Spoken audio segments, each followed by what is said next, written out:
You're listening to Sip and Grow the podcast, the show where we taste awesome, delicious wines while having unfiltered conversations about our passions, experiences, struggles, entrepreneurship, and life.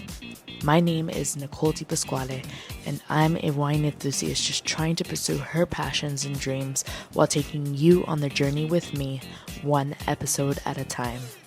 My ultimate goal is to not only bring you wine knowledge and value, but also inspire you to enjoy your process and journey in pursuing your passions and dreams. Because guess what? The person you become while enduring the process is more important. So sit back, grab a glass, and let's sip and grow together.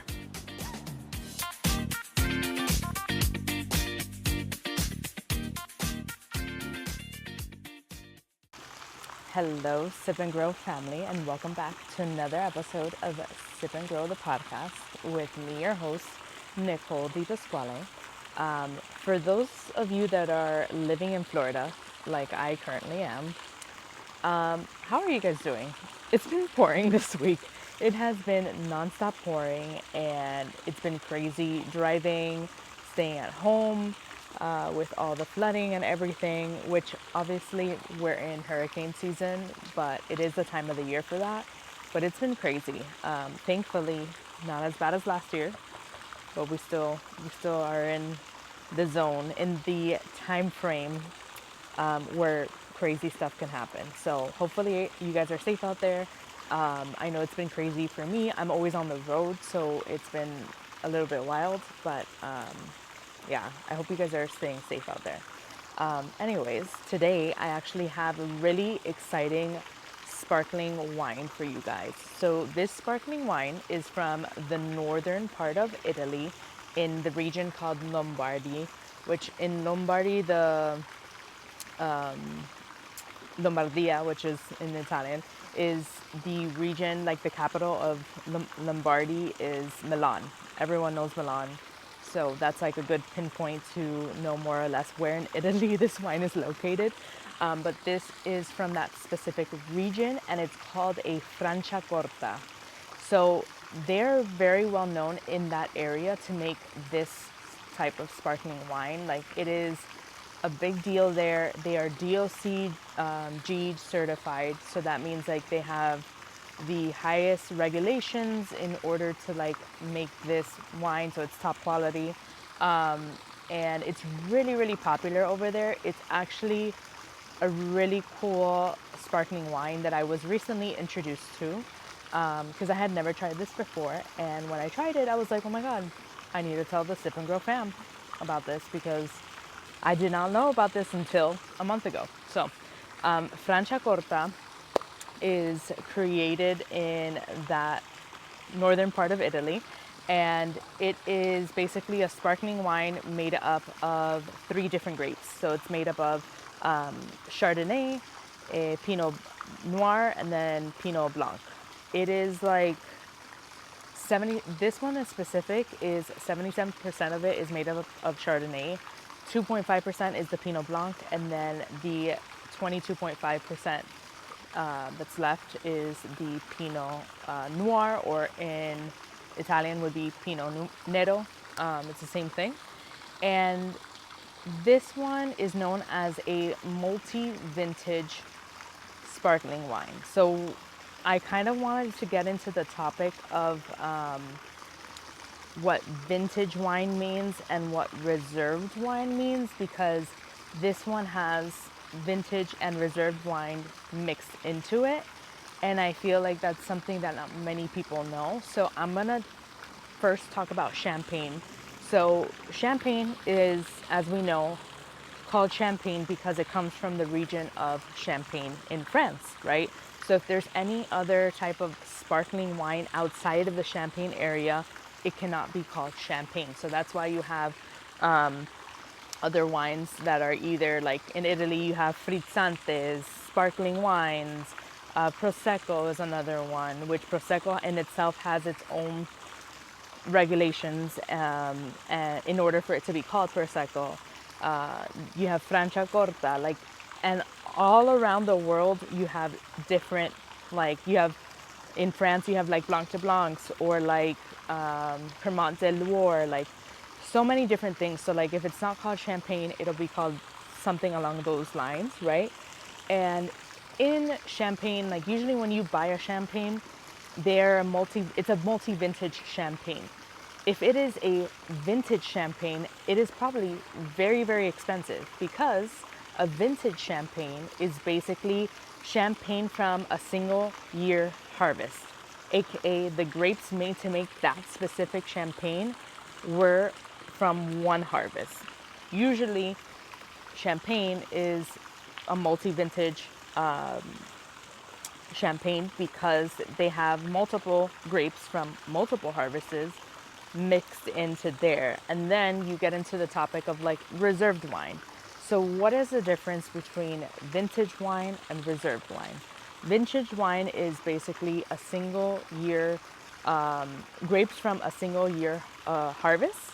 And then reserve wine is basically like wines from different vintages that they have in stock or on reserve in the winery in order to maybe age it out and then release it, or they want to blend it into something else. But wines are like higher quality fruit, or that year was just like a phenomenal year, and they're like, this is really good wine to use to put into blends for the future, basically, right? So they kind of reserve that wine for special occasions. So this is a combination of vintage and reserve wines, and this has vintage wine, which I wrote it down here. So 77% of this is vintage wine from 2022. Then 18% is 2021 reserve wine, and 5% is 2020 reserve wine. So there's three type of wines in here. Most of it is made of vintage wine, and then the other percentage, the other two, is different reserve wines from different vintages. So I thought that was pretty cool, and like I feel like that's something that if you're not in the wine world, if you're not a sommelier, if you don't know a lot about wines, that's something that not many people talk about. And usually that's what'll make the difference, the price difference in a champagne. So like if you were to buy a vintage champagne, that will probably cost you a lot of money. It is very, it's a very like specific champagne or sparkling wine to come across. And when you do, it will be expensive because there isn't many out there, right? Like it's not, the production for that isn't as high or on demand as the other ones, just because of like quantity basis, right? And the fact that it's a very special wine. Franciacorta also has vintage Franciacorta, which is so champagne has to be made of 100% of the grapes from a single year harvest. So that's like the difference, right? So like a vintage champagne needs to be made 100% of 100% of the harvested grapes in that single year harvest. A vintage Franciacorta has to be made up of a minimum of 85% of a single year harvest of grapes, and then the rest can be like mixed in from other harvests. And then their minimum aging needs to be, I think it's like 2.5 years, where like a champagne, they have to age it for a minimum of like 3 years before releasing it to be sold, basically. So this one's pretty cool because, again, like, I feel like it's, I'm gonna start opening it, but I feel like it's like, oh my God, why is this so difficult? There you go. I feel like it's a sparkling wine. It's a sparkling wine I never tried until a month ago.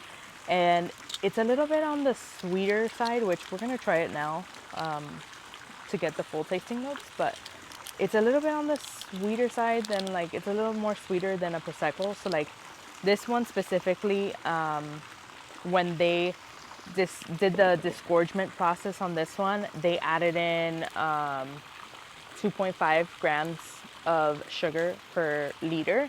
So that puts this one in the category of being like an extra brut, because an extra brut, you need to have a minimum, or you have to have between 0 to 6 grams of sugar per liter in the bottle. So like this one would fall under being like an extra brut. So if you like typically drink an extra brut out there, you'll probably like this one. This cage is giving me some technical difficulties over here. All right, let me open this.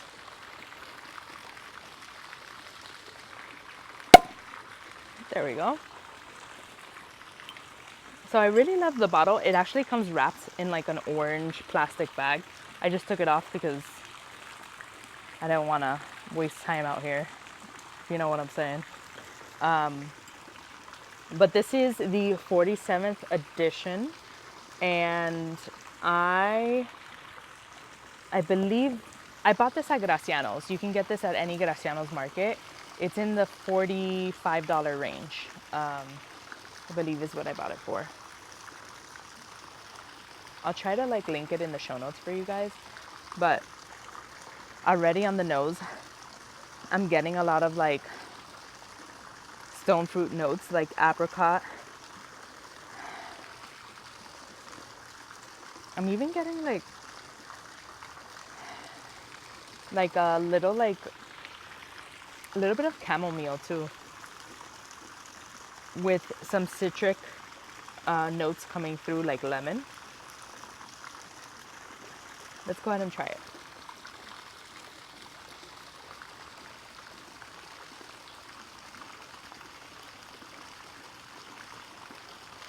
Okay, so it's very like citricy. It's the stone fruit notes are present, so I almost feel like I taste like apricots are for sure. Melon, I even taste melon in there, and then there's like a green citric note to it, so almost like lime is like hits you right there, along with like green fruit notes as well. And then it has a nice effervescence to it, and it's very well balanced between like the fruit notes and the citric notes, and then it all comes together and kind of like harmonizes and goes down almost like a creamy texture. So it's really, really nice. It's on the sweeter side.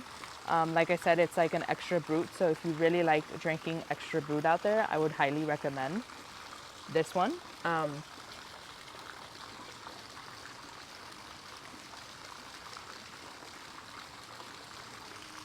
My rating overall for this would probably be, I'm gonna give it an 8.3 out of 10. I think it's a solid sparkling wine. I feel like if you were to bring this to a party, people would love to drink this versus like a Prosecco. If you want to go on the Italian sparkling wine side, but you don't have like huge Prosecco fans at your party, I would definitely bring this bad boy. And like I said, I got this at the Graciano markets. They have them at many different wine stores. I just feel like if you are local to Florida and you know about Graciano's, that's an easy access point for this wine. It's in the $40 range, so it does cost you about $45 retail, but I highly recommend for you guys to try it out. If you haven't tried a Franciacorta, oh my god, can't even speak. Franciacorta, I highly recommend. I really like this wine. I enjoy it, and let me know what you guys think. I think it's a fun, different sparkling wine to try out, and if you're huge into bubbles, why not? Anyways, I hope you guys have enjoyed this episode. Also, if you do want to check out, this is made the traditional way of, or the traditional method that champagne is made. So like, if you guys want to learn a little bit more about that, it is in one of my previous episodes, which is episode 60. It's called, I think it's called Traditional Method, or Méthode Champonaise, which is like the French way of saying traditional method. But check that episode out because I have all the information there on what traditional method means and I even have the information on like all the different types of champagnes, like Brut, extra Brut, and all that stuff. But check it out. Anyways, I hope you guys have your wine tonight. I definitely will. And I'll see you all on the next episode. Cheers.